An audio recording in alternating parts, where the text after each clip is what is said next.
They had no nuclear weapons, no fleets of aircraft carriers, no economy that could match a superpower. And yet, they won.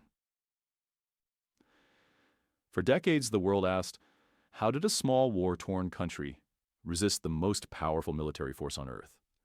The answer isn't just in guns and tunnels. It's in the land, the will, the memory of 1,000 years of resistance. This is not just a story of Vietnam. It's a story of what happens when a nation remembers how to fight without fear. Before we begin, take a moment. Subscribe now to uncover the quiet truths of history. Because some of the loudest lessons come in whispers, and the story of how Vietnam outlasted a superpower will change how you see resistance forever.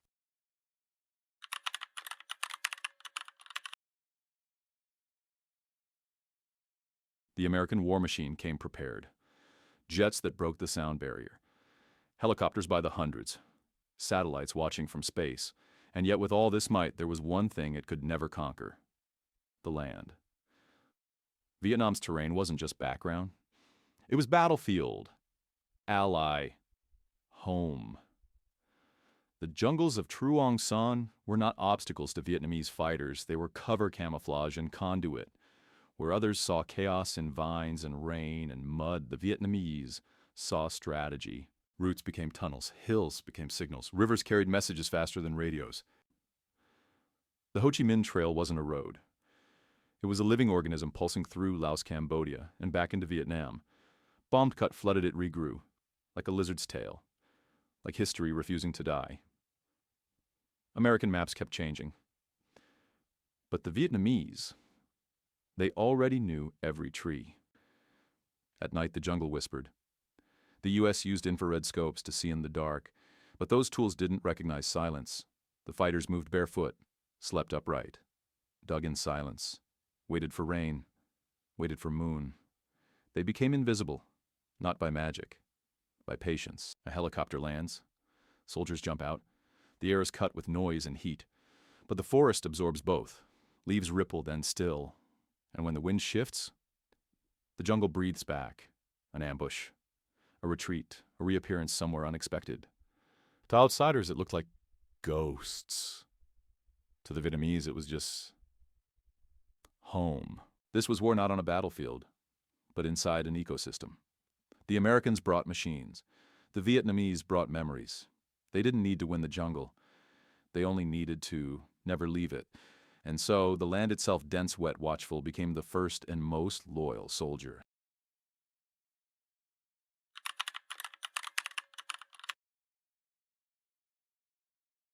The war was never going to be won by matching firepower.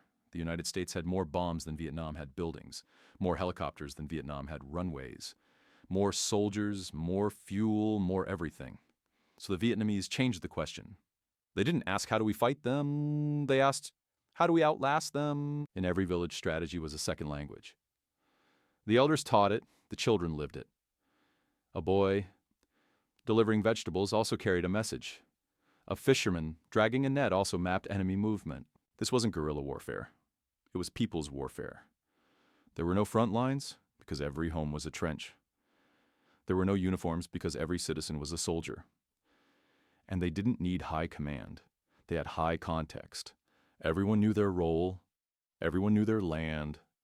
Everyone knew that time was on their side. The Americans moved by schedule. The Vietnamese moved by rhythm. The U.S. launched operations named by planners. The Vietnamese launched ambushes named after rivers, after songs. One side used radio waves.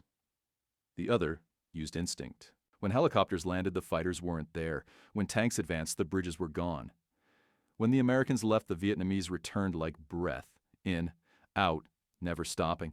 And every defeat taught a lesson. Every retreat was a seed for a return.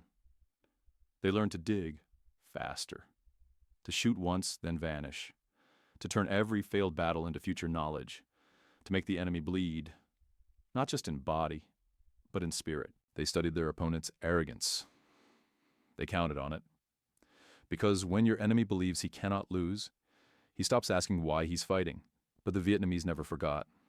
They were fighting for villages, for songs, for ancestors, for a country that didn't live in maps but in memories. And memories fight hardest of all.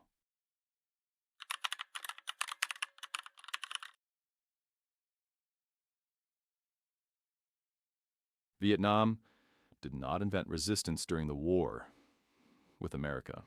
It remembered it. For more than 1,000 years, the Vietnamese had fought against empires, Chinese dynasties, Mongol invasions, colonial ambitions.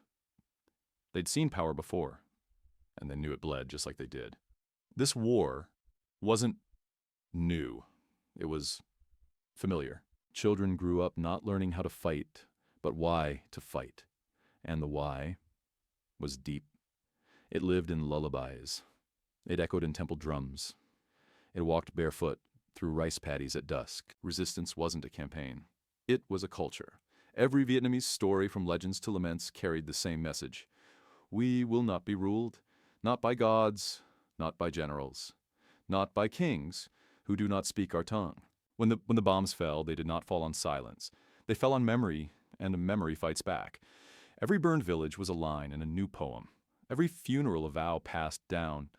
Live long enough to remember. Fight just enough to be remembered. The Americans brought psychology.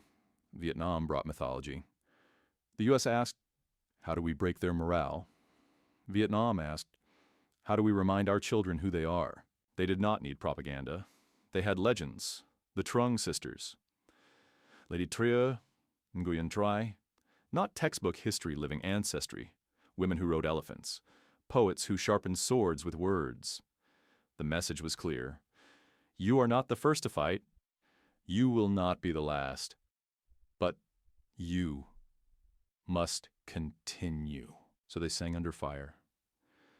They cooked underground. They whispered resistance into the ears of the next generation.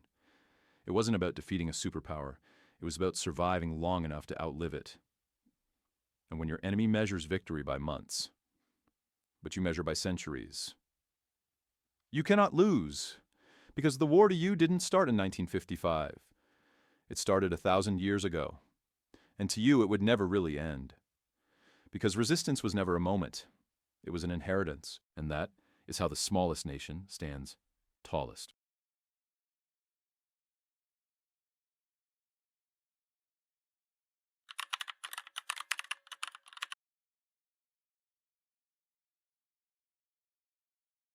Wars are not only fought in jungles and cities. Some are fought in the space between headlines, in the shadows of photographs, in the silence of a mother's stare caught on global television. The Vietnam War was the first conflict brought home through a screen, and Vietnam knew that. The Americans had firepower, but Vietnam had image. An image is everything when the world is watching. When bombs dropped, so did cameras. And behind those cameras were lenses the Vietnamese did not fear. They used them. Children burned by napalm. Monks setting themselves aflame. Villages smoldering in the background of marching boots. Each picture, a bullet. Each broadcast, a strike. Not at the army, but at the conscience. In America, college students marched. In Europe, citizens asked questions. Not about communism, but about why. Why are we there? Why are we killing farmers? Why are we losing? And Vietnam kept showing them. Not with accusation, but with silence. Let the picture speak, let the footage linger, let the truth grow louder, the quieter we stand. Propaganda didn't need slogans. It only needed truth, unfiltered, undeniable human. The Vietnamese didn't spin stories. They just let the world see the cost of every bomb, of every lie, of every promise broken. And while the U.S. military fought for territory, Vietnam fought for perception. Not to be seen as victors, but as survivors. Not to be idolized, but to be understood. They didn't want to be heroes. They just wanted the world to stop pretending they weren't human. In this battle, Vietnam didn't have networks or satellites. But it had faces. It had eyes that stared back into cameras without fear. And that was enough. Because one photo can shake an empire. One cry can turn a war. One nation's suffering shown in honesty can move a planet. And so they fought with image, and they won without a bullet.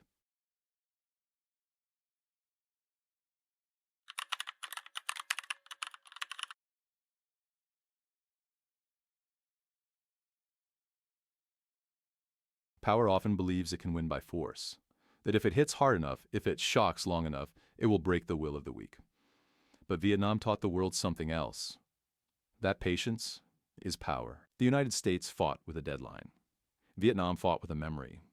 The U.S. counted battles. Vietnam counted generations. The U.S. expected surrender. Vietnam expected sacrifice.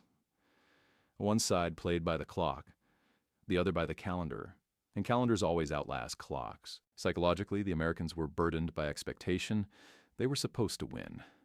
They had the technology, the training, the might, and when that didn't work, they questioned everything. But the Vietnamese had no illusions. They had nothing to lose and everything to return to. A village leveled rebuilt, a commander lost. Another stepped in. They didn't chase victory. They survived it. In Washington, politicians debated exit strategies. In Vietnam, grandmothers passed down war lullabies. One side read news polls, the other read the land. The Vietnamese knew the jungle would regrow. The rivers would remember their course. And the people, even if scorched, even if scattered, would stay. Not because they wanted to win, but because they could not imagine losing. Not to a foreign flag, not again. In the end, it wasn't the bombs that lost America the war. It was the silence between bombs. The moments when soldiers realized they didn't know who they were fighting or why. The moments when they saw children watching them without fear. Villagers rebuilding the same hut for the 5th time. And suddenly, the invincible began to question itself. Because real power isn't about domination. It's about duration. And in Vietnam, resistance wasn't a flare. It was a flame. Steady. Quiet, unrelenting. That's how a small country resisted a superpower. Not by overpowering it, but by outlasting it with land, with memory, with myth, and above all, with power of their hearts. The war ended, but the story didn't, because some victories live quietly in memory and melody in the soil that grows again. This isn't just a story about Vietnam. It's a story about every small voice that refused to be silenced. Every forest that sheltered a dream. Every village that sang after fire. Every generation that whispered, "We are still here." And tonight, as you drift into sleep, may you carry that whisper with you. Because somewhere beneath the leaves, beneath the years, that quiet resistance still echoes. And it reminds us that even the smallest country can change the shape of a superpower. Not with thunder, but with time. If this story stirred something in you, don't forget to subscribe or simply leave a quiet comment below. Until next time, let memory guide you, and may peace walk beside you.